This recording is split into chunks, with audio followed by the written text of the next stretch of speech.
And with that, I want to turn this over to Larry Rieger from IMLS, who is going to continue a little bit of an introduction. Larry? Good. Thanks, Susan. Actually, I'm President of Heritage Preservation.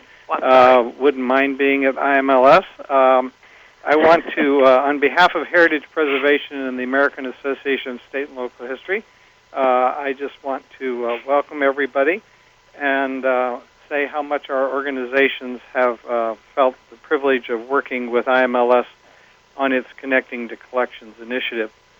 I'm confident that today you're going to take away some really valuable lessons from our speakers. Debbie Hess Norris will offer practical strategies for and tips about how you can be successful at fundraising for collections care, no matter the size of your institution. I think you will find her enthusiasm infectious. Lee Price has firsthand experience at successfully working with small to medium-sized museums, libraries, and archives in crafting plans and approaches as to how to raise money for collections care. And Lee has a wealth of experience that he's going to offer. I would like to offer just one piece of advice to you all that has been helpful to me in fundraising, and something you've probably heard, but I think it's really important to keep it in mind. People really give to people, and I think the important thing is that you need to make friends and get to know people when you're looking for support. Anyway, speaking of you leads me to ask you to begin participating in our webinar by completing the first two polls, which are up on the screen. The first is, what part of the country are you joining us from? You can do that. And the other is, what kind of institution are you affiliated with? Good. It's beginning to fill out. Now I'm pleased to introduce Marcia Simmel. Marcia is Acting Director of IMLS. She's Deputy Director for Museums and also Director for Strategic Partnerships. Marcia will give us a brief overview of IMLS's multifaceted Connecting to Collections initiative. As I turn the program over to Marcia and become a participant, I have one last poll question for you. Are you watching this webinar by yourself or with others? And Marcia, I think with that, we can take it away. Thank you very much, Larry. And it's a pleasure to be here on this webinar. And Larry, you can be part of our IMLS family anytime. I feel like you and your colleagues have been throughout our Connecting to Collections initiative. So it's what you're seeing now on the screen is a copy of the cover of our recent report about the Connecting to Collections initiative. And as I proceed, I'd like to know something as well.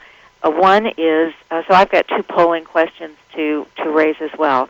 One, have you or your institution been a participant in the Connecting to Collections initiative? And two, in which of the following IMLS programs or parts of the Connecting to Connections initiative have you been a participant? So those are going to appear even as I'm going to show you a few slides.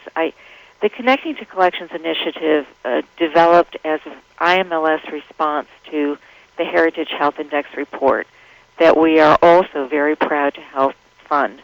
And basically, as the various dimensions of Connecting to Collections have proceeded, we've not only come to see and learn more about the whole nature of the needs of our institutions for up-to-date collections care, information, and funding and advocacy around those needs, but we really feel like we've been part of a growing community of institutions.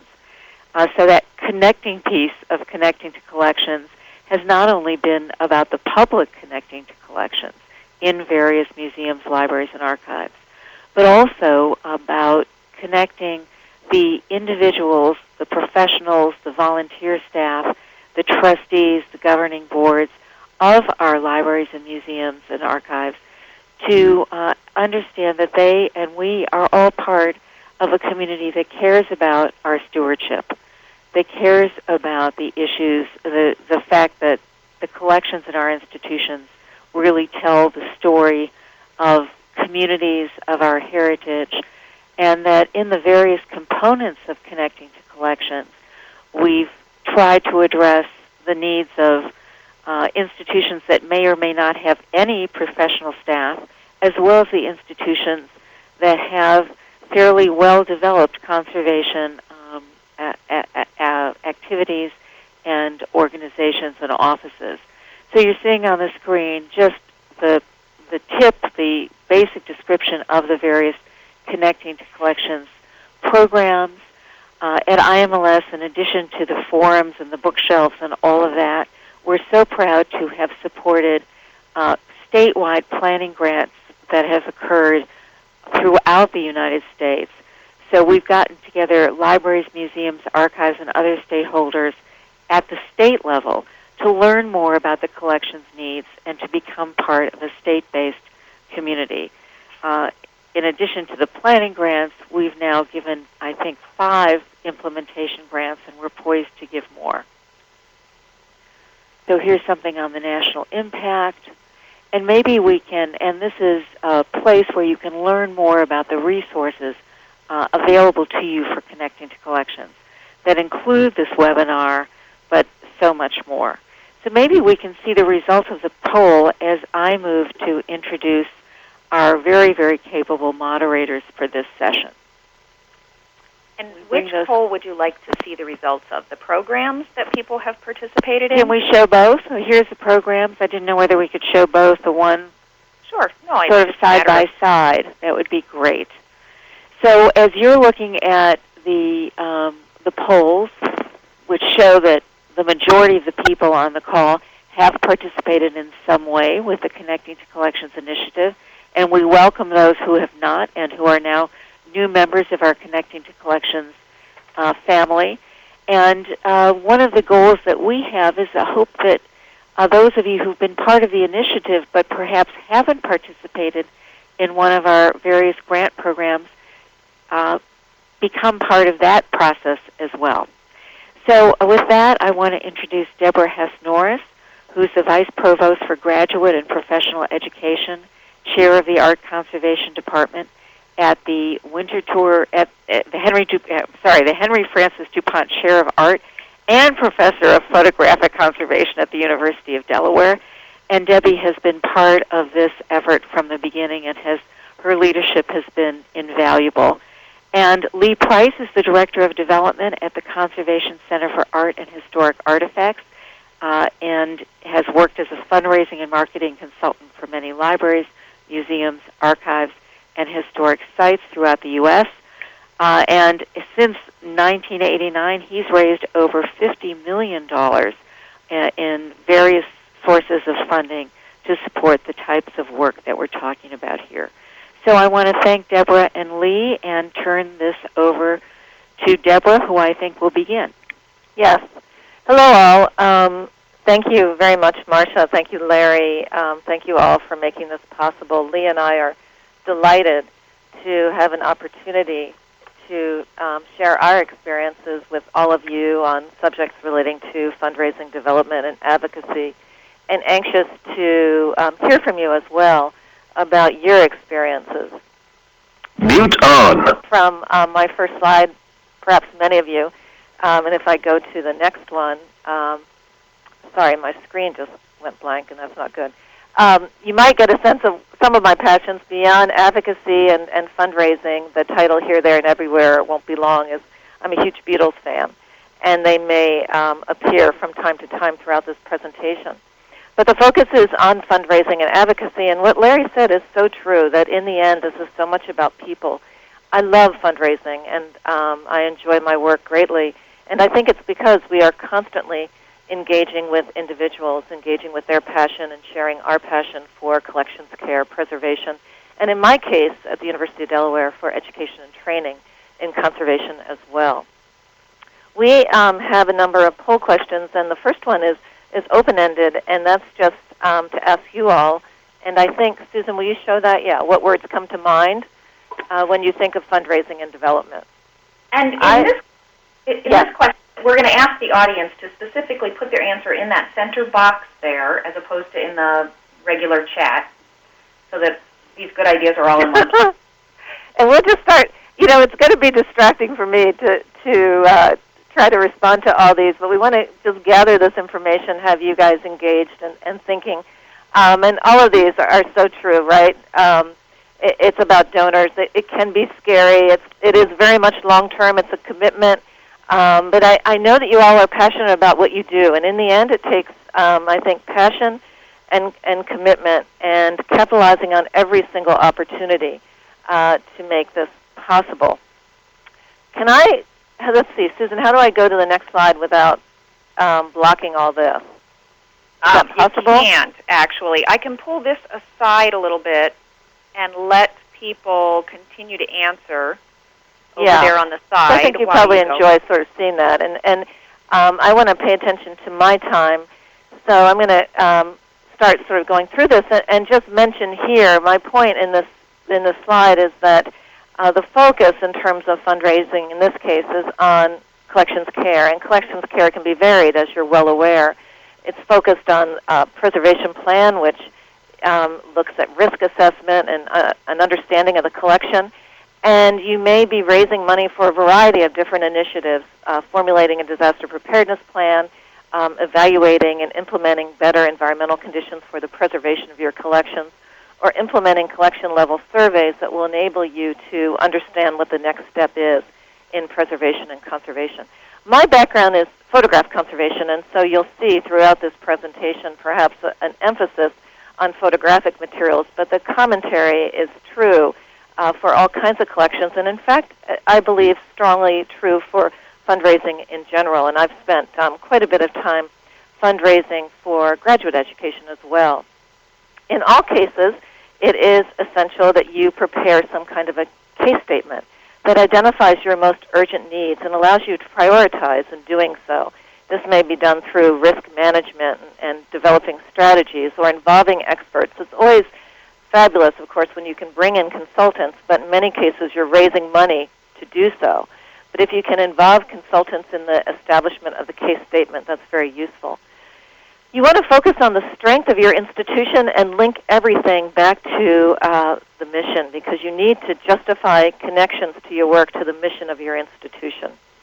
And you want to demonstrate that this project, these initiatives that you've begun to identify, emerge from a thoughtful planning process, that you've developed this case statement by thinking critically, again, about your urgent needs and prioritizing them. I don't know if you have had an opportunity to prepare a case statement. One of our poll questions is asking that, and so Susan, if you can bring that question up. And at the same time, if you all don't mind also letting us know sort of what is your role in the institution, that will be helpful to us. Are you a director, development officer? I know many of you are conservators, and I'm thrilled to see some of my graduate students also signing on. It's great to see so many friends out there. And we actually have a poll for that in terms of that's going up now, right? Yep. But one of the audience members asked, "What is a case statement?" And maybe you could clarify that so that they can complete that poll. Yeah, that will be my next. That will be my next slide. So let me move to that. It's hidden a bit by these polls. Susan, okay. Maybe you can pull that away. I'm going to try to pull these. They're just for the minute. They're going to go over your chat area, folks. But that way you can finish the poll and Debbie can continue. Yeah. So a case statement begins to sort of articulate the need for collections preservation. In this case, the case statement for graduate education may be why is the education and training of future conservation professionals so essential to the preservation of our nation's cultural heritage. But in this case, the case statement will address the organizational history of the institution, introduce the collection for which preservation needs are focused on, a description of the project that needs to be taken out, what is the scope of work, why is it important, what is its need now and in the future. It will link to, again, the mission of the institution, and it will identify outcomes and benefits. What are the outcomes and the anticipated results of this particular project that you have in mind. For example, you may be interested in rehousing a collection of acetate and nitrate negatives that are enormously important to your institution because of their connection to a certain time period, but they are at risk because of the fact that they're acetate and nitrate. And so your case statement revolves around their relationship to your institution, what the project is, why it's important, and what the benefit and impact will be. They can sometimes be very short, and they can sometimes be, a page or 2 pages in length. And Lee actually may address this in a little bit more detail during his presentation. In developing this case statement, there are a number of things to keep in the back of your mind. And one is to always be vigilant and always promote a vision. You want to be sure that in your fundraising, you sort of have this vision in mind. You have a variety of different projects that you may be focused on in collections care, and that's important as well because you're fundraising from different sources, and you've got to match up the source with the need. But by being vigilant, I mean don't say, oh my gosh, the economic times are such that there's just no funding out there. It's not possible. Every single day, you're thinking about how can you connect that need, that urgent need in your institution to someone, a foundation, an institution, an individual, an organization that may be interested in helping you secure that support so you can realize a benefit. So you want to always have that vision in the back of your mind. In my case, I feel like I'm fundraising every day for the education and training of future conservation professionals, always thinking about what are the needs that we have, if it's funding for the students, if it's global outreach, partnership projects, bringing in expert speakers, purchasing new equipment, etc. So that's what I mean by being vigilant, promoting a vision. Oh, that was my animation. Hope you guys saw that. You want to emphasize the value and significance of that collection. Why is it important? Why should someone invest in it? How is it significant to your institution, to your community, to the nation, perhaps to the world? And value and significance, as we know, varies. And this slide just begins to differentiate all the different kinds of values that you may be addressing. It's not necessarily monetary. It could be artifactual or sentimental. And here I show you, just to illustrate that, a photograph of my grandmother, Mina Hess, who passed away now almost 2 years ago at the age of 107. But what she loved doing most of all was looking at her photographs, and the sentimental value, obviously, of that collection to her was magical, really. And so this idea of value, depending on what you're fundraising for and who you are pursuing, is really, really important, and linking to them in significant ways. This is an image of one of our graduate students working with a conservator on the deinstallation and installation of Neil Armstrong's spacesuit that he wore when he landed on the moon. It doesn't get any more important than this, really, and it's so exciting to be involved in fundraising that will enable an object of this enormous global importance to be preserved for future generations. But linking to that value is essential. It's also important that you verify data and feasibility. In some cases, we can talk about how wonderful these projects are, but if you have some concrete data that can support your initiatives, that can be very useful. And here I urge you to review the data from the Heritage Health Index that Marcia referred to earlier. This was the first sort of comprehensive survey of the preservation needs of our nation's collections, and there's all kinds of data in this survey when you go online that can begin to help you really in fundraising, because it identifies what percentage of collections in the nation are at risk, what percentage of black and white photographic collections in our nation or in this geographic region or in libraries, archives, and museums are at risk. And if you can begin to link to that data by addressing your work, you can then connect your work in your local institution to a national initiative in some way. And that can be very compelling and important. I'm sorry, my slides are sort of loading up a little bit slowly, but another important issue in terms of verifying data is understanding issues surrounding the preservation of cultural heritage and the research that's been done. So, for example, with photographic materials, if you're focused on the preservation of a collection of contemporary color materials, it would be very useful to connect to research that's been done, scientific research that demonstrates the vulnerability of these materials and how they do fade over time, requiring cold storage. You can get dye shifts. And so you connect that to the importance of this collection, the importance to scholars, to society, to the community, and the fact that we have clear scientific research that demonstrates that these materials must be stored in cold storage to minimize and reduce their degradation. Capturing the visceral means that, again, connect to people's hearts and minds, and the fact that in many cases this preservation is essential because these materials that are so important to society are prone to degradation, as you see in this collection of cellulose acetate film. Cellulose acetate film was introduced in 1925, and as it's exposed to fluctuating environmental conditions, particularly high relative humidities, it tends to deteriorate. As you see here, the film actually shrinks, and the emulsion does not. This deterioration can be prevented or slowed down by storage in a stable environment, particularly cold storage. So showing examples of this can be very compelling. And we use these kinds of examples all the time. This is just some of the information that we use in fundraising for conservation education. Using visuals and social media can be very helpful.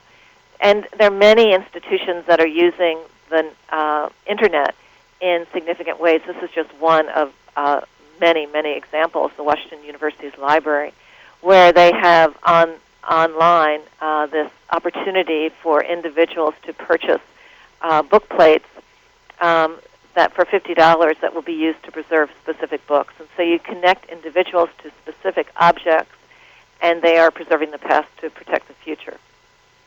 So you'll find many examples of this. And in my case, in fundraising for conservation education, we're using visuals all the time. This is an 18th century clock face that was treated by one of our students here. You can see before and after. And another example here, a painting of Raft of the Medusa, a copy actually, by George Cook in very poor condition, and then following conservation treatment, in this case treated by graduate and undergraduate students in our program. The change is remarkable and important, but using these visuals to address the value and importance of conservation education can be very useful. Similarly, we've been very involved in Katrina response, particularly on the Mississippi Gulf Coast, and so I'm often talking about our work at Beauvoir, for example, which you see here before Katrina and then here after Katrina. These images resonate with individuals, and they want to get involved, and they want to help and find ways that they can connect to our work. And at the same time, you want to identify a whole variety of different preservation projects that vary in size and in cost, because you are always connecting your needs to the capacity of a donor. So you may have a high priority need that is costly and a lower priority need that may serve as a wonderful pilot project that a small family foundation would be interested in supporting. So in the back of your mind, you need to be sure that you have a range of individual projects that may include the conservation treatment of a few seminal photographic images, for example, or a whole collection of glass plate negatives that require rehousing and perhaps digitization. Here's some sample case statements, just in terms of these are just one sentence sort of starters that can begin to get people excited. We understand the world through our images. And again, I think individuals relate to this. We're at risk of losing our history that defines our community. Here we go. Or our era. Here's my reference to the Beatles. I don't have time to get into that, but would love to talk to you, any of you, offline about that work. Photographs expand our understanding of the world. I'm involved in this fabulous project, actually, with the Arab Image Foundation in Beirut, Lebanon. And we're engaged in educating and training custodians of collections throughout the Middle East in the preservation of their photographic heritage. And this image is from the Arab Image Foundation, really wonderful organization.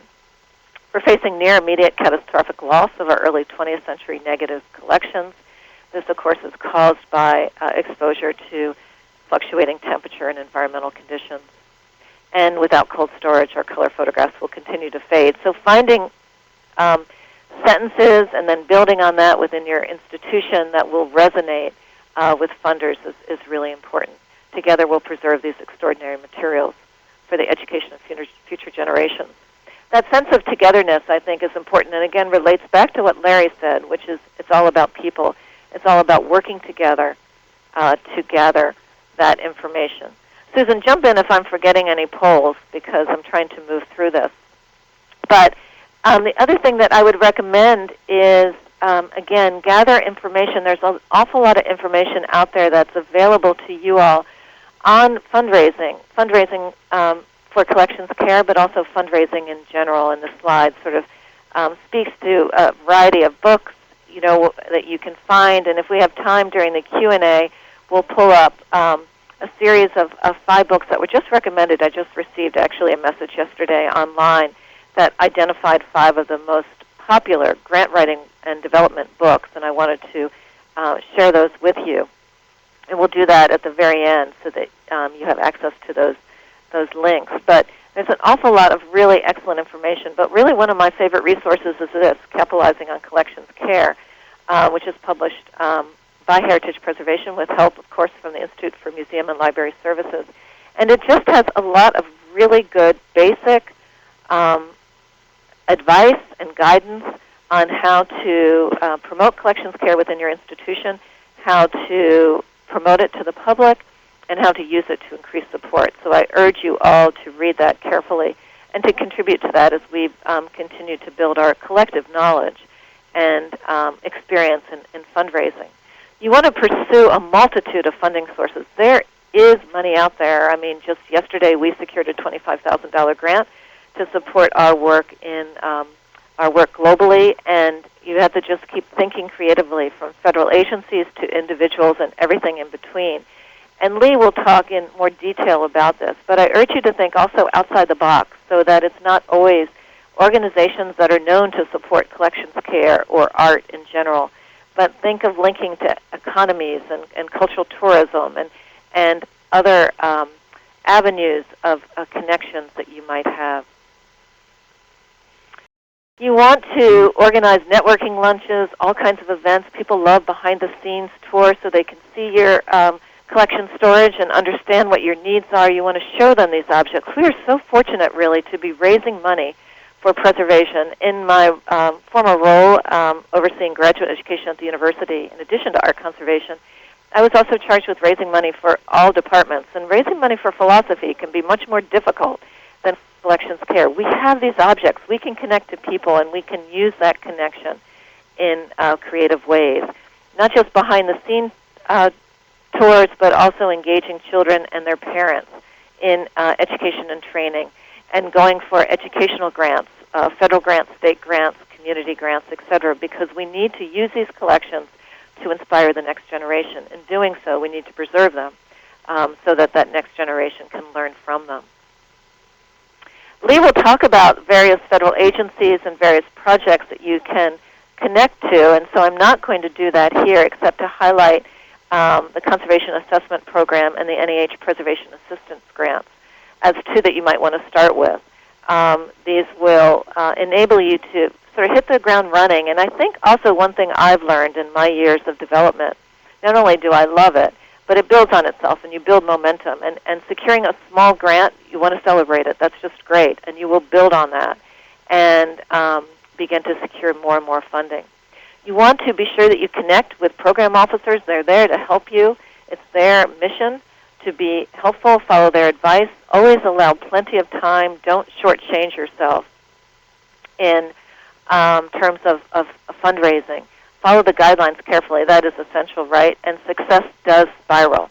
So if you receive one grant, you can use that to begin to build this list of funders and supporters, and that success and your opportunities to continue to raise money will build.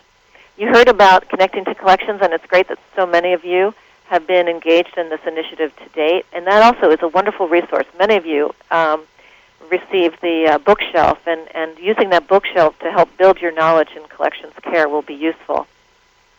And as well as all of the videos that are online that may build your knowledge and skills in terms of advocacy and fundraising. So go back to the Connecting to Collections website, and it's really a treasure of fabulous resources. I had the opportunity, this last bullet on this slide is the Salzburg Declaration.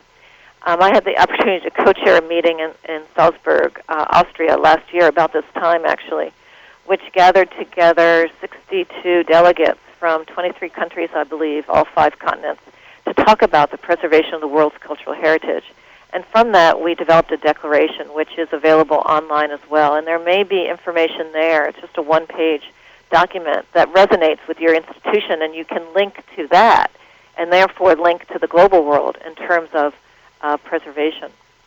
During the Salzburg seminar, we talked a lot about development. We talked mostly also about education and training and advocacy and public awareness. And these bullets just began to sort of address some of the issues that we grappled with on the global scale in terms of advocacy and the need that basically that we need to take initiative. And I believe strongly in all my work that advocacy and public awareness marketing are all closely linked to fundraising and development. And again, that spirals as you are a stronger advocate, as you promote your collections and their value and their importance and their needs for preservation. You'll get people excited about them. They'll begin to contribute to their preservation. You can then talk about what's been accomplished, what needs to be done next, and that will continue to spiral. But it does have an awful lot to do with public awareness and advocacy. Many other funders that you can secure, and Lee will talk about the ins and outs of foundations, community, and national foundations as well. We've had enormous success working with all of them. They're focused on improving and enhancing society. Debbie? Yes. So you know, I'm putting up polls as you go, and so if you want to come back and refer to any of these, they're sitting there ready for you. Oh, okay. All right, let me pull up this one on the... Can you pull up the one on the case statement? So you can see we had asked how many of you prepared a case statement, and it looks like some of you had, but some of you have not. If you can pull that over, Susan. Yeah, I was.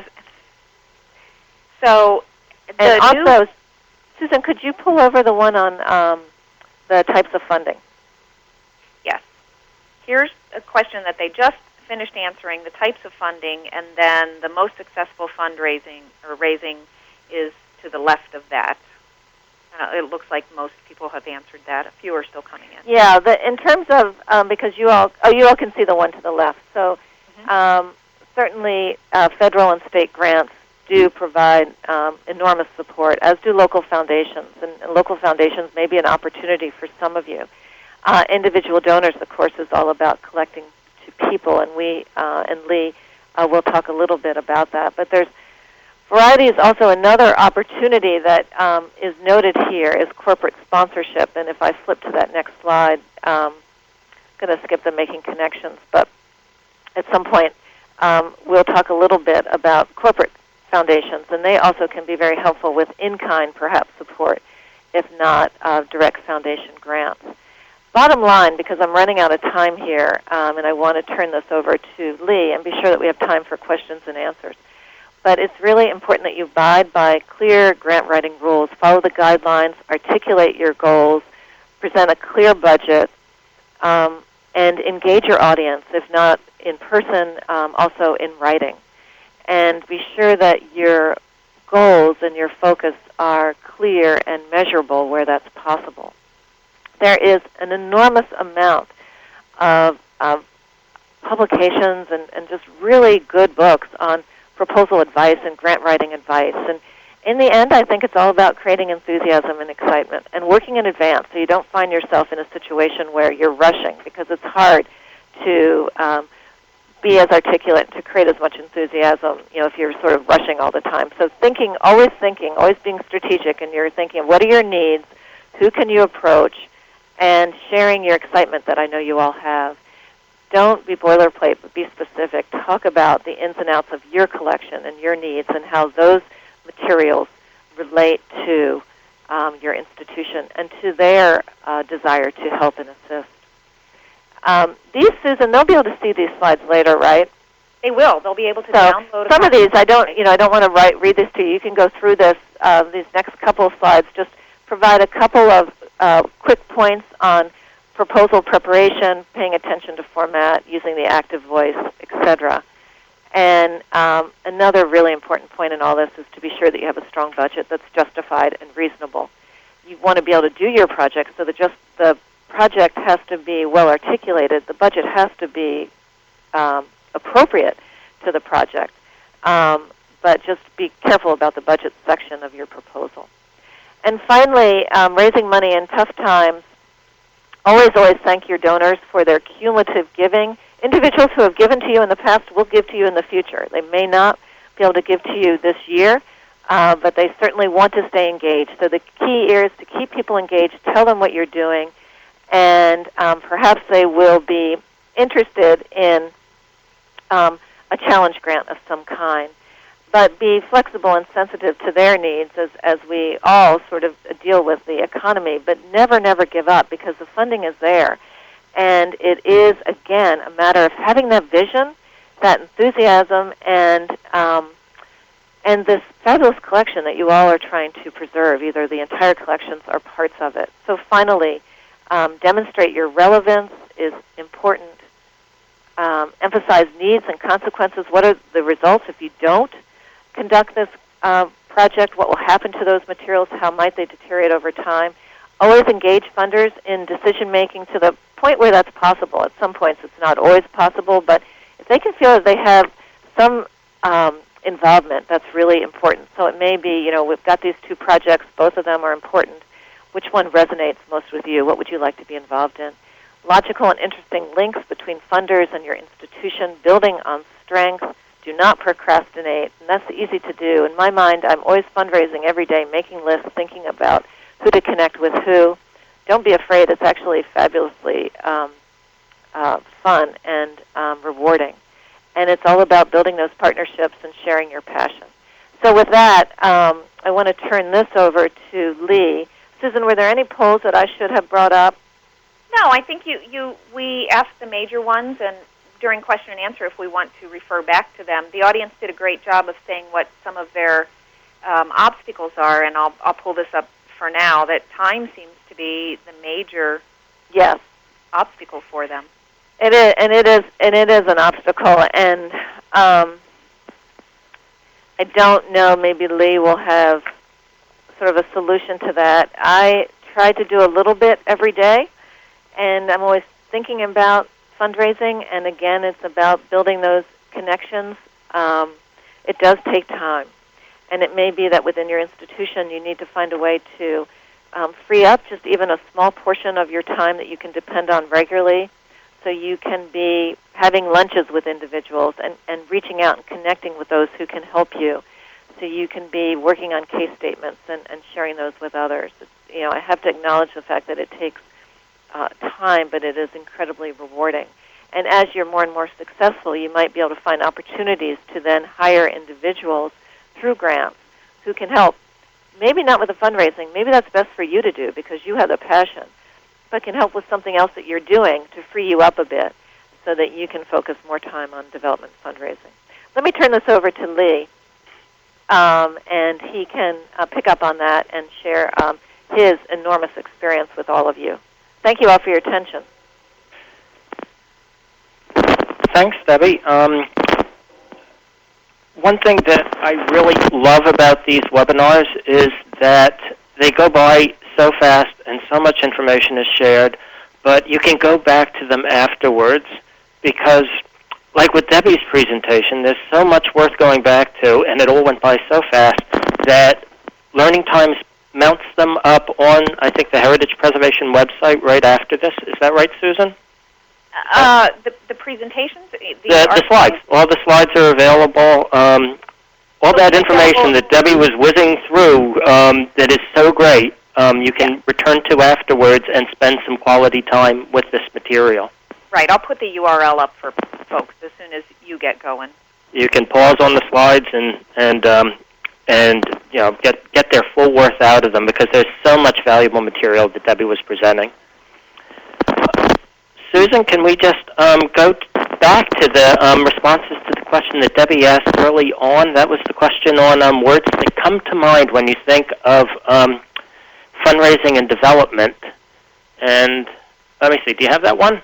I do, and for some reason I'm just having trouble getting this I was interested in that one because, as you see up on the slide here, I'm the director of development, so I want to know what words come to mind when you hear that. And I think I'm the director of confusion and panic. I love some of these answers; they are good. It's the pain in the butt department, the necessary evil department. That's my field of expertise in this world. The word that I think of with development, my favorite word is opportunity, because there's this moment that almost always occurs, usually early in the development stage, when you're still brainstorming about what's possible, and the opportunities for a little while just seem limitless as you're deciding where to move, what to ask money for, because fundraising and development in those early stages is where you're really dreaming the future, and then from there you're working to make that dream real. And you have to keep that vision in front of you if you want to move your institution. You're starting at point A right now, and you have a whole series of opportunities to move forward through points B, C, D to point E by 2015. So that's to go from point A to point E in 5 years. That takes strategic thinking. And along the way, you have to go through the agony of all these things that everybody was mentioning, because it is not that easy to raise the money. But the reward is that you get to do so many great projects as this goes forward. So, let me see. We can move that off. We can move the poll off, and I'll move on to the first slide. And this is IMLS and Heritage Preservation really did the nation a great favor when they crisply defined the responsibility of collecting institutions in their summary report of Public Trust at Risk, where it says up in the corner there, providing a safe environment and proper care for collections is a fundamental responsibility. I love the way fundamental responsibility is bolded. Is a fundamental responsibility of all institutions and individuals who care about their heritage. And it's so vitally important to keep this idea in front of your board members, especially, because a collecting institution, your nonprofit status is predicated on your commitment to appropriately care for your collections. And that's why I've said I'd like to see this framed at every meeting room of every board of directors, just to always remind them that this is the case. This is a fundamental responsibility for them. Don't get sidetracked. Stewardship has to remain in the forefront. So always look for opportunities to remind your board of this. And I mention the board frequently because the board is very important in fundraising. I would suggest getting copies of this report, having it available at the board meetings, even put a Post-it note on page 2 right next to this quote, because always look for opportunities to promote stewardship. It's just way too easily overlooked or deferred as you move on to, what's generally called the sexier things in fundraising. Stewardship might not always fall into that category, but it's still so vitally important. So you're going to need buy-in from the board, and it's always good to be pushing them in this area and reminding them of their responsibilities. There's a process that we're always promoting here at the Conservation Center for Art and Historic Artifacts. This is the thoughtful process that Debbie mentioned. Here I'm calling it the ideal planning process because, well, it is normal to depart from this when necessary because we don't live in an ideal world, but it's also so important to realize that there is a natural and fairly logical order to strategies for improving collections care. So up at the top you have inventory and basic cataloging. You have to know what you have and where it is before you can move down this chart at all, and that's the direction we're moving. We're always moving downward. Disaster planning also up at the top because right from the start you have to be protecting your collections. You need to know your vulnerabilities. Assessment underneath the inventory I have it there. That's working with outside consultants. That's the CAP survey, the Needs Assessment Survey, or the Preservation Survey, where you're getting a written document of recommendations concerning policies, practices, and the environment. A necessary fundraising tool as well, and essential for moving further down the chart. You can move in two directions here. I'll start with management. This would be the higher level cataloging, the development of written collections care policies, new strategies for pest management and housekeeping. And also on that same level I have environment, mainly concerned with temperature, humidity, and light levels. These can be very costly improvements to stabilize the environment like the HVAC system, but lots of low-cost improvements can be addressed in this area as well. You go down one level further, we're at the survey level, where we have the collection surveys or item-specific surveys that are actually conducted by a conservator, and your institution gets condition reports, treatment plans, cost estimates. And only at the very bottom do you reach the really, what I consider the really fun parts of this, where you get to do the conservation treatment and the digitization, when you get to move on to the fundraising for that. But you should always be heading down in that direction. Start at the top, work your way to the bottom. If you're at point A, wrestling with inventory in 2010, you want to be moving towards point E, conservation treatment, in 2015. That would be your 5-year strategic plan for collections care. Digression, and this is where I'm going to be putting up another poll. Susan, we have the one on, what would be the next one I'd have here? This would be...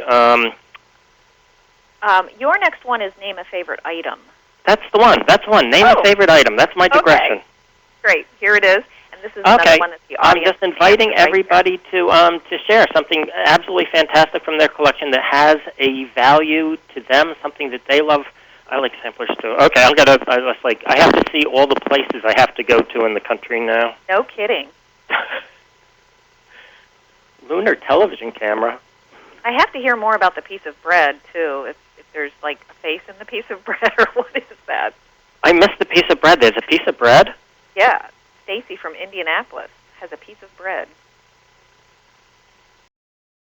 They should get that conserved. Okay, and, oh, man, so many great things. Oxen yoke.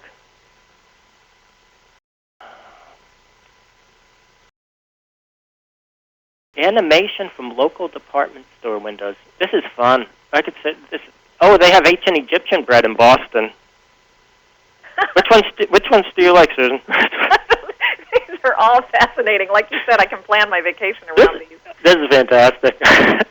Go back to when Susan mounts this afterwards. I'm just going to spend time with this so I can know where to go. That I can go to see the mummies in San Diego. And they have bagels in New York City. That is so fantastic. Well, that's the Tenement Museum. That is a great museum. Okay, I'm going to move on to mine because I get to hog the time here. I'm going to put this over to the side so they can keep adding. Yes, definitely keep adding. Okay. Interview with Marcel as well. This is my digression. Okay, I'm going to be talking about a very personal collection. This is about as personal, I think, as you can get. What have I got here? This past summer, I discovered 180 courtship letters that were exchanged by my parents from 1949 to 1951 when June, my mom, was in fashion school in New York City, and my dad, Art, was just out of the Navy and working in Southampton, Long Island, and that's time for a call out to Brenda in Hampton Bays because we lived there for a while too. We found these 180 yellowing love letters under the bed, and they were beautifully written and just really great, so evocative of the period.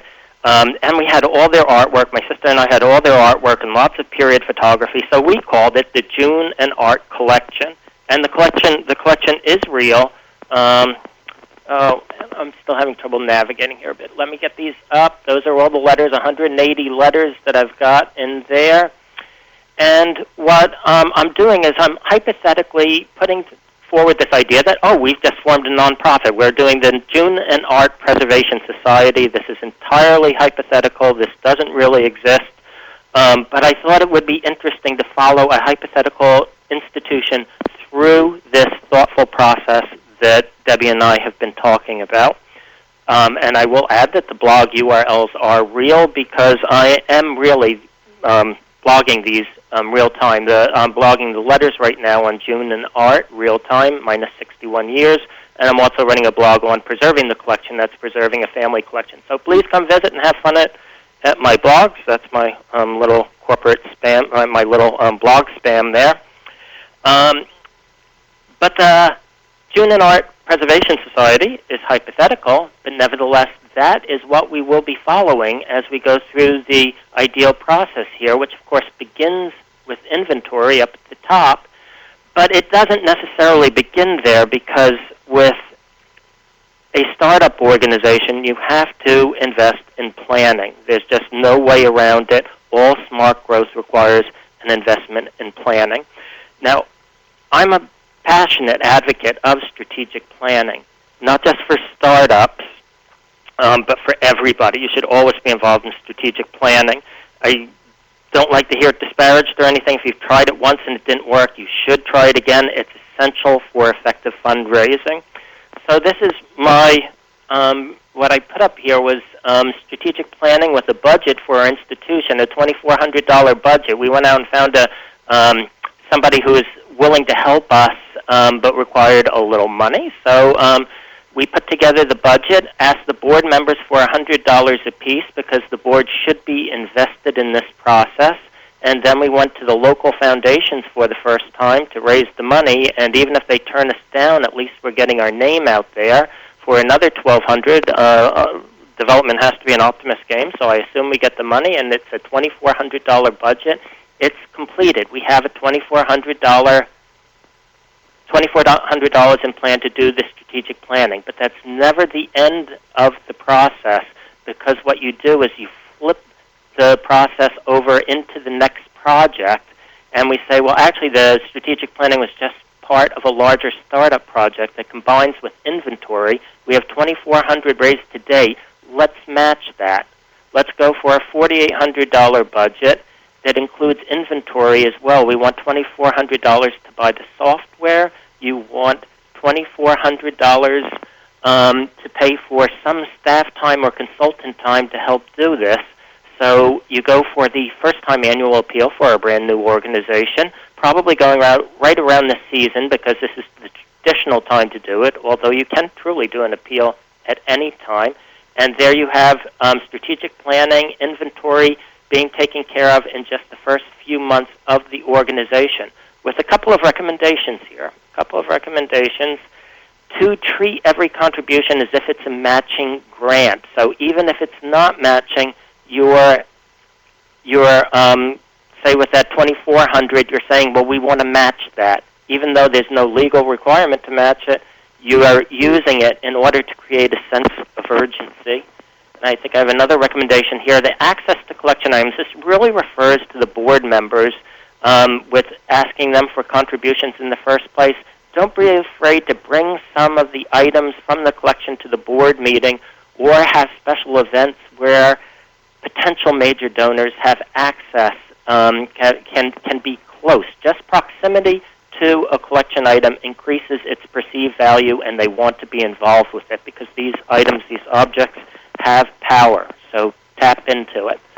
Ideal planning process. I want to go through these quickly, all the different places that you can go to for these. We did inventory, starting with the board contributions. See, we tap most of those places in our hypothetical example here. Community groups would be like Rotary, Lions, Questers, the Daughters of the American Revolution, just getting your name out there to these places. Then we have disaster planning, various places you can go for that. I will say, going back to inventory, with IMLS Museums for America, I put that up there, but it's not a place for a startup institution to go to. That would be if you were an established institution and you received a special collection that required inventory, and you needed additional resources to do that, that would be the time to go for a place like that. With disaster planning, NEH preservation assistance grants will come up frequently. They're a good place to go for so many different things. And it's also just good to be involved with places like Alliance, the Alliance for Preservation. The other organizations that are interested in this as well, find out where they've gone for disaster planning so that you can, you can try similar places as well. Needs assessment. You can go for the CAP grant if you're a museum. If you're not a museum, NEH preservation assistance grants are absolutely wonderful, up to $6,000, and that will usually cover all the costs of getting a needs assessment survey, and some other places that you can go for as well there. Collections management.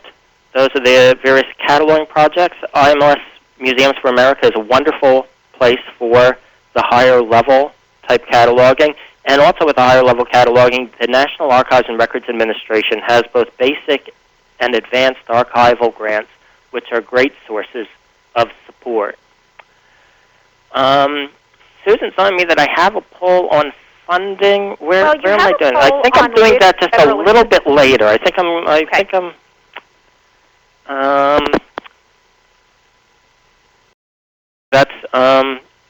Go ahead and move the poll over, Susan. We'll go ahead and take a look at that poll now. Okay.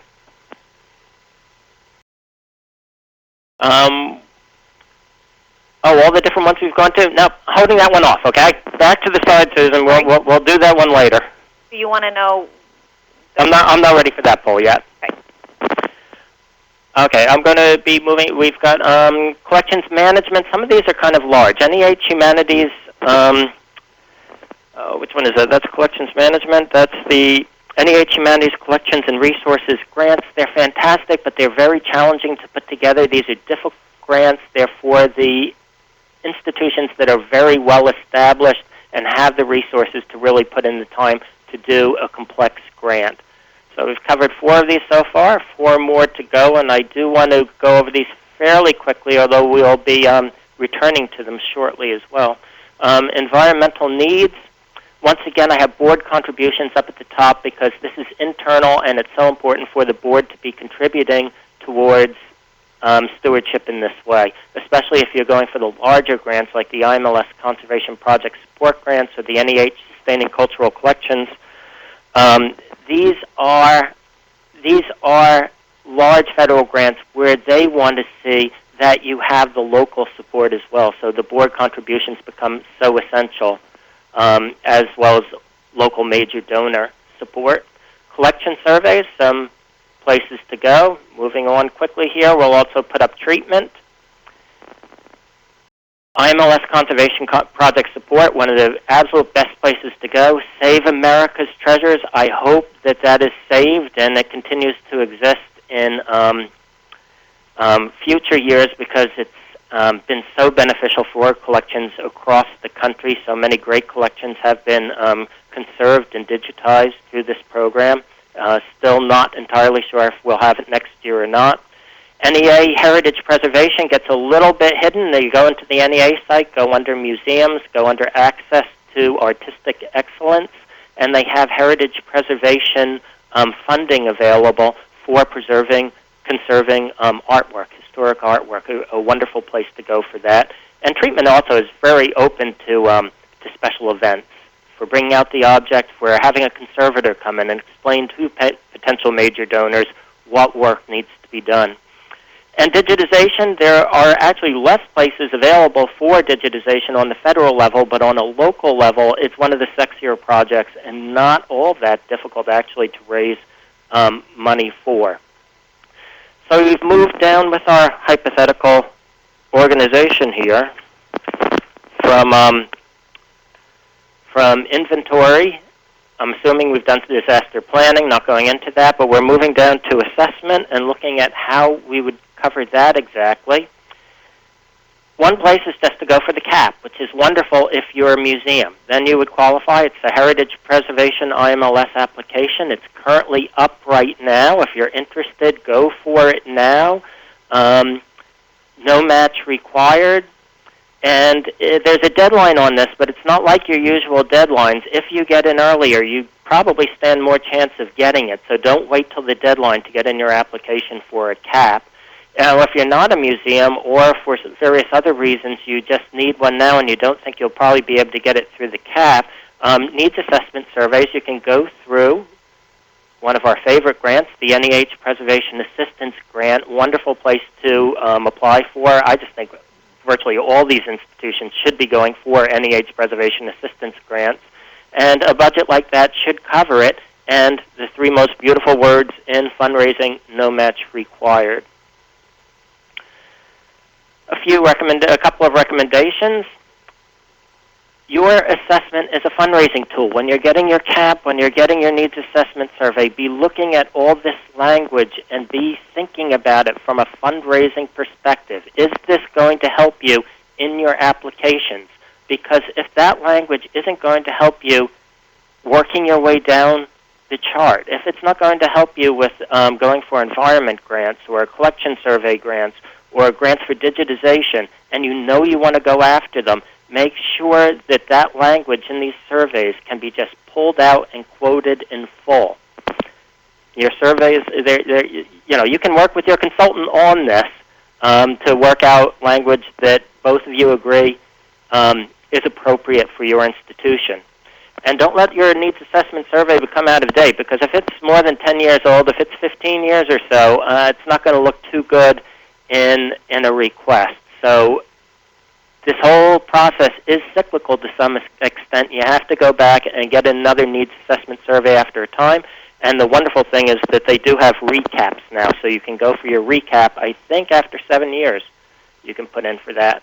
So we have our assessment now. Jounin Art Preservation Society is moving along wonderfully here. We're moving to addressing environment.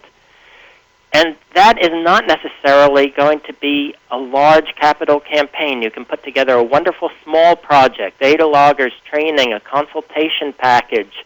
That can be an under $6,000 project, and you can go for an NEH Preservation Assistance Grant for that. You can go to a local foundation for that. Or eventually, probably with environment, when you have to address things like the HVAC system, you'll be hitting the capital campaign, and that just takes all the resources of the organization. More recommendations?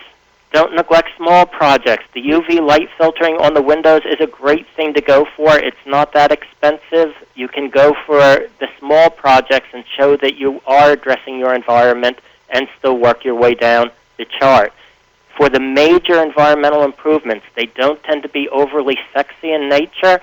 Therefore, when you see a large capital campaign coming closer, and they come like a freight train, you know it's coming, fold the environmental improvements for the collection storage areas into the larger capital campaign. Please don't neglect them. It's a real opportunity to raise money for them. And invest in quality. Especially in the early stages, it's good to work with the highest quality consultants possible, so that when you're making these requests for the large environmental improvements, they'll be respected. And that may include, especially on the large capital campaigns, working with quality fundraising consultants, going outside the box, not working with your internal development department, as good as they may be. Federal sources for collections care, we've already mentioned a number of these. I do have American Heritage Preservation grants up here under IMLS, although this may have been the last year for that. I'm going to hate to see them go because they were a wonderful conservation opportunity for smaller institutions. If they do manage to hold on and come back for another year, don't miss them. It's going for $3,000, no match required for treatment projects and other collections care projects. NEH has some great programs, preservation assistance grants, and these larger, more challenging projects like the Humanities Collections and Resources, Sustaining Cultural Heritage Collections. If you want to go for a larger grant, be in touch with the program officer in advance. And also get in a draft of your proposal 6 weeks in advance so you can get their comments on it. It's a service they offered. There's no reason not to get it. It's a valuable service. NEA, I mentioned heritage preservation grants, great for conserving artwork, historic artwork. NARA has their archival grants. And Save America's Treasures, we hope and pray that that just continues to exist because they've been so beneficial across the country. Ideal planning process, we're moving our way down to surveys and treatment. Let me just... And here I'm putting some of the Jounin art collection up here and looking at the various sources that you might go to for getting a collection survey of a broad range collection. Now, NEH Preservation Assistance Grants would be for item specific. That's not for a broad project. IMLS Conservation Project Support is much more for the broad projects. But a chance to, address the photos, the work on paper, the work on canvas, the machete from the Philippines, all the fun stuff that you have in there. Information on local foundations. My favorite place to go is the Foundation Center. They have regional locations all throughout the country, and you can use this URL here for the Foundation Center to find out where these information collection regional centers are. And I just think that that's so much better than investing lots of money in the books and the databases yourself to just go there and use their systems. I like using libraries, so I recommend using the fundraising libraries, the best ones in the country, and that's the Foundation Centers. And then once I've got my potential local foundations that I've targeted through finding them there, I go to GuideStar, and I've got the website there. And through that, you can look at detailed tax information to find out more about each of these potential funders. And just you should always be keeping an eye out on these other, other like-minded institutions, potential overlap with donors, see who's giving to what. And I'm a resource of sorts. If you'd like to give me a call, I'm available. Any conservation treatment for our Jounin art collection? It is lots of artwork, so we can go for art. That's NEA Heritage Preservation. We have a $50,000 budget, so it would be a $25,000 request, plus we'd have to raise the match. Or, well, I'd like to think it's an American treasure, so I'd like to think I could make that argument. But the one I want to talk about a little bit to be finishing up here is the IMLS Conservation Project Support, where you'd go for $25,000 request and then have to cobble together how you're going to match that. And I'm suggesting this would be a normal way of doing it. Board contributions, special events, major donors, and local foundations. That's pretty typical, actually, for how you'd be pulling all this together. Writing an IMLS request of that kind for conservation treatment. 12 pointers. I'll try and make this fast. Please remember to register on grants.gov. It's a complete tragedy if you put together a foundation request and then find out at the last minute that you're not registered and you can't get it in. So make sure that you register in advance on grants.gov.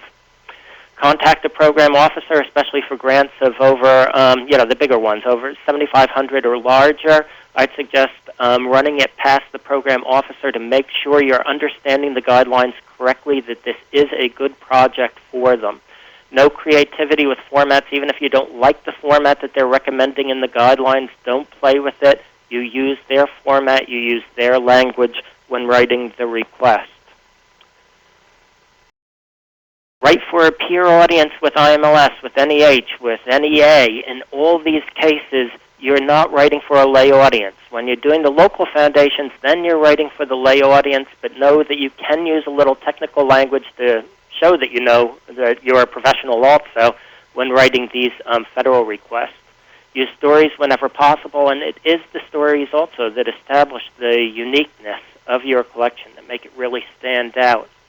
Describe past successes and also show that you are using a thoughtful planning process, that you have, if you're going for the treatment now, show that you have gone through the assessment, you're quoting the assessment, you've addressed environment within the past 5 years, and now you're moving on to this. Stressing urgency, not just that these items desperately need to be treated because they're falling apart, but also that you have an upcoming exhibit, or even better, an upcoming anniversary, and you want the material to be available for them. So always be keeping track of, the centennial, the sesquicentennial, the bicentennial, because those add urgency to a request. And quoting from professionals whenever possible, not just the needs assessment surveys, but also scholars on the importance of your collection. Always be looking for great quotes about your collection. It drives me crazy when I read a proposal and it's not described chronologically. I want to know January, February, March, what will happen. I like to follow, first this, then this, then this. That's the way my mind works, and that's what I like to see in a proposal. The goals should match the evaluation criteria. It should work together. So you mentioned you give the goals in the beginning, evaluation at the end, and they work together. And you can brainstorm with other professionals, other staff members, on what good evaluation criteria would be for your project. You do all that, and I'm confident that you'll be getting the grant. This is my next to last slide. It is obviously my favorite slide, the one I keep referring to, and the one that I'm concluding with. If there's a single thing that I wanted to stress here, it's that collections care is best approached as a thoughtful process. So you follow it with each step, building on the last, and you'll have much to celebrate as you move from point A to point E, steadily improving your collections care. So early happy Thanksgiving to everyone from the Jounin Art Preservation Society. And Susan, I'm sorry that went so long, and we can go for Okay. questions now. Based on the flurry of chat that was going on, they were hanging right in there with you. Let's see. I was picking out some questions from earlier, and also I did want to ask Lee, if you want to go back and ask any of your polls, just let me know, and I'll put them up on the screen. The audience can answer them while you answer questions. Let's just take questions. Okay. Here, there was some very brief discussion about the difference between how to write and apply for collections care versus works of art, artifacts, and et cetera. Lee, can you all hear me? Am I back on? You're back on, yes. Okay. Lee, do you want to start with that? Oh, I thought you were coming on to answer that. I was hoping. Could I have the question again, Susan? Is that up right now, the question? This is from Emily O'Leary in the Bronx. What are the major differences between how to write and how to apply for collections care for archives versus works of art or artifacts? It all depends on the funding source you're going for. With works of art, see, I've done works of art for the same collection for both NEH and NEA grants without, you never let on that you're going to these organizations for essentially the same project, but you have to write it entirely differently if you're writing for your arts peers instead of your humanities peers. It's just such a different way of writing. With the arts peers, it's all about how people are actually going to interact with that, with it as a living piece of art. That you're treated, this is being treated, and people are going to experience it as art. With the humanities grants, which would be much more on the archive side, you want to see its historic importance as opposed to that. Debbie, did you have anything to?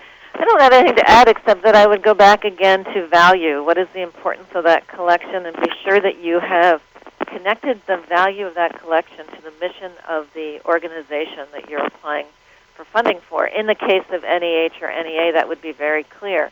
In some cases, if you're working with a foundation, frankly, they may be not so interested or care so much whether it's archival material or fine art material, but what is its importance? What is its significance?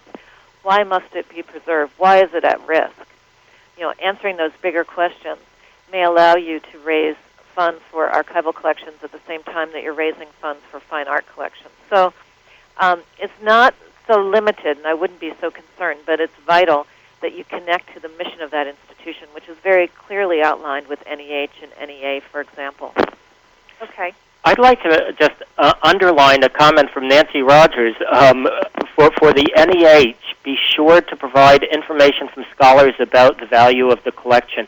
When you're doing those large NEH proposals, you have to, well, I was saying before, you should write them first and send in the draft 6 weeks in advance. And I'll almost guarantee you the response to the draft from the program officers will be to beef up the humanities value of the collection. Give us more information. They want more scholars talking about the humanities value of the collection, because that's critical for getting the NEH grant. So I saw the comment from Nancy, and I wanted to underline that. Yeah, I think that's, this whole idea of significance is be sure that you have addressed the significance of that collection to the institution, its connection to the mission, to the community, to the state, to the nation. And that can be done. It's easy for us to say this collection is significant and fabulously important, but it's scholars who are using it for research purposes and sharing it in a broader context who can maybe more clearly articulate its importance. Okay, here's another question. This comes from Amy Schlegel in Boston. Collection conservation fundraising is always secondary to capital campaigns, infrastructure needs, etc. How do you get around this? I'll take a stab at that first, Amy, and Lee will probably have something to contribute as well. It's a good question, and I think the key is for individuals within that institution to be strong advocates so that collections, care, and preservation is part of that capital campaign. That capital campaign has to be more than just building a new building, but it's got to be about ensuring that that building is about the preservation of the collection that that institution is so closely linked with. And so in many cases, my experience in capital campaigns at the University of Delaware and beyond really is that you've got to be an advocate. So you've got to be talking about what are the urgent and pressing needs within your collections in terms of their long-term preservation, and how can that be part of this initiative. And those who are running the capital campaign also will recognize that including conservation and preservation will broaden the opportunity for funding and will be a way to get individuals, foundations, and other organizations engaged, because people will give to that, and that will resonate. Some will be happy to give to a new building or the construction of a new educational facility, which is all very important and all part of what we're trying to achieve. I think the other thing is to be part of that team, to always find a way that you, as an advocate for the collection, can help others who are trying to raise money for education and other initiatives within the institution. And so suddenly the capital campaign is about preservation in addition to other initiatives.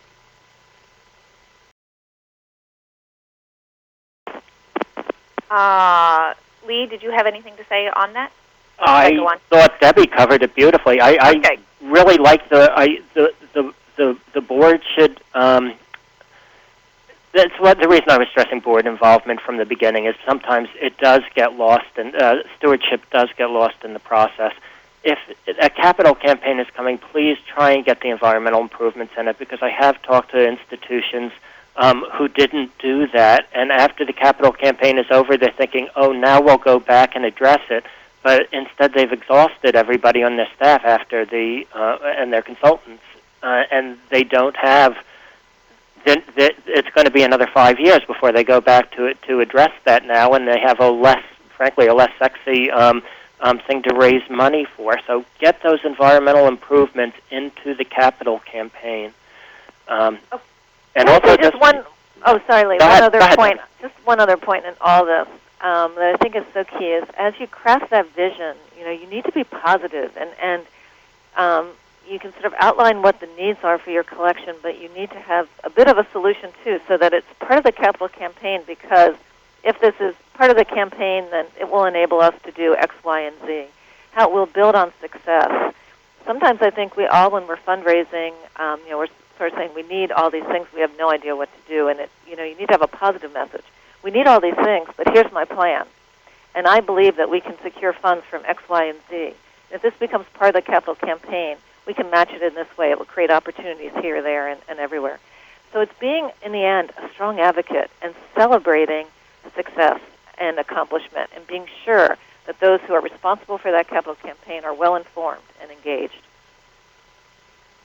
I just put up the IMLS site so that people will know where to go for some of those resources. Can you explain how the Museums for America can be used for needs assessment?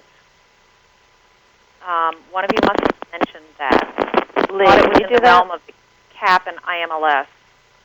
Elaine Hughes asked that. Yeah, I'm going to leave I'm going to leave that off because actually, did I have that down as one of the sources there? I probably did.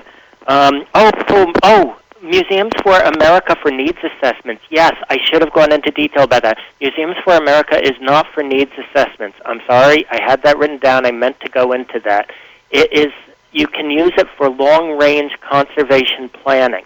That's a step that I left out on the chart. After the needs assessment, you can do a preservation plan. Here at the Conservation Center, we really recommend that you take the needs assessment survey, which is usually just a list of recommendations in the end. It doesn't put it into a strategic plan. The preservation plan is another document that puts it into usually a 5-year strategic plan focused on collections. And Museums for America does fund long-range conservation planning. You could go there for a preservation plan following your needs assessment. Sorry, I meant to talk about that, and I left it up, and it gave a false impression, I'm afraid. Susan, I'm just watching. This is really fun, I have to say. I'm going to pull this over kind of on top of that other slide. I'm watching everyone, and you all are sharing some really great ideas among yourselves in terms of engaging students, engaging volunteers, building teams, using those individuals to help create excitement. But someone asked about the books, and so I just wanted to show you, again, these are books that were rated by grant writers, and I just was looking at them yesterday and thought I'd be sure to share all of them with you. And Susan, will they be able to find these so they can go to these links? They will. We'll include these in the slides that they can download. If they're really fast on their fingers, if they click on those links, it will open the Amazon site for them, so they can. Well, don't worry about being fast on your fingers, but but all 5 of them are really terrific. In fact, I just ordered all 5 as a gift for someone as a collection. But be sure to order the more recent editions. Sometimes you can get the later editions cheaper, but in this case, I think probably the more recent editions will be useful. Again, don't forget about the publication from Heritage Preservation and IMLS, which really focuses on collections care. I think there's opportunity to write more about fundraising for collections care. These books are about fundraising in general, but the rules are clear across the board. Okay, let's take one more question. I just want to make sure that we cover again. There was a question about, I lost it. It scrolled. Making sure, good resources for strategic planning for small organizations. And so many of our audience comes from a smaller museum. That's from Stu in Kokomo. I'll start, but I think Lee provided certainly a list of the federal grants that would be most useful, the CAP grant and the NEH grant.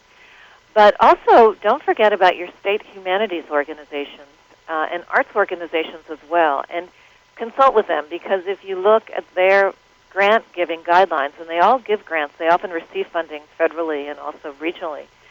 They may not mention preservation and conservation, but if you can make a case for why an assessment or a study would be essential to ensure that your collection is more available to the community, which is what they're interested in, or it can be used in connection with a lecture series on a subject that would be of interest to the local community, then they too may consider a grant of some kind. So you've got to always sort of think a little bit outside the box. And for smaller initiatives, I love the way that Lee talked about how to build the funding.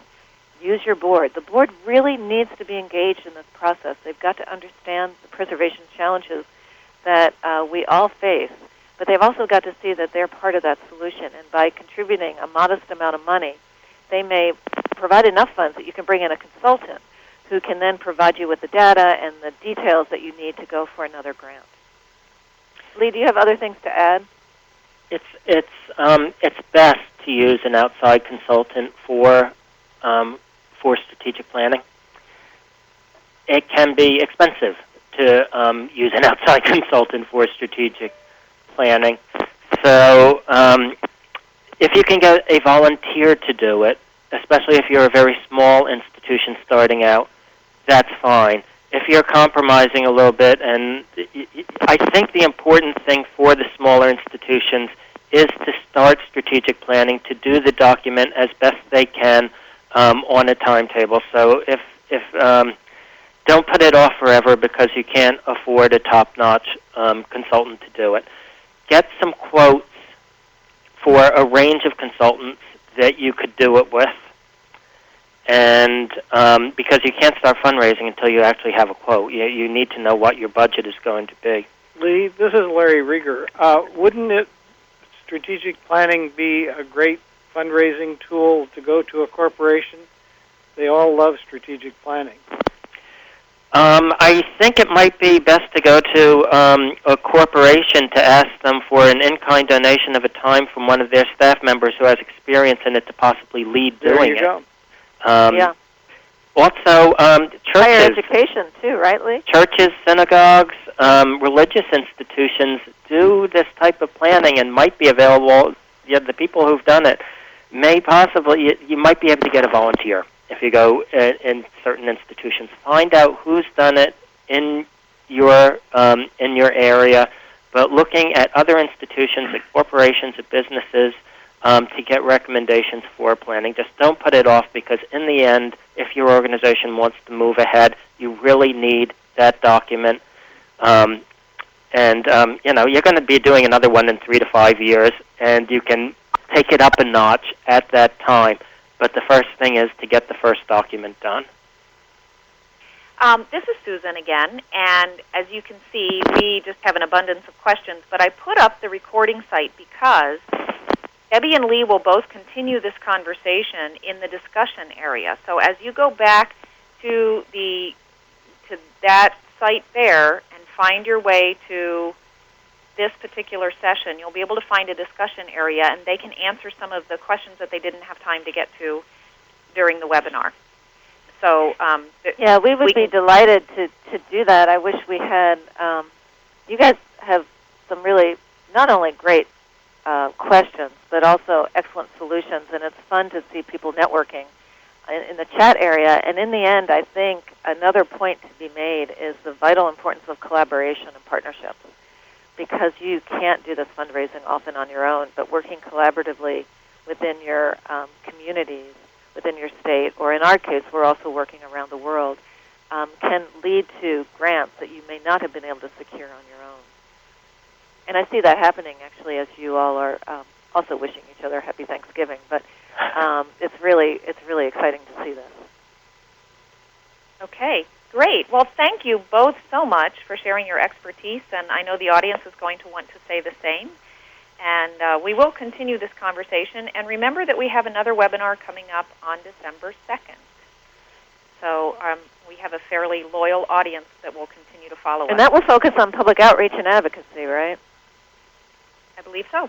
Yeah. So that's really important because it is so directly connected. And I urge you all to sign on to that because I think you'll find it very, very helpful.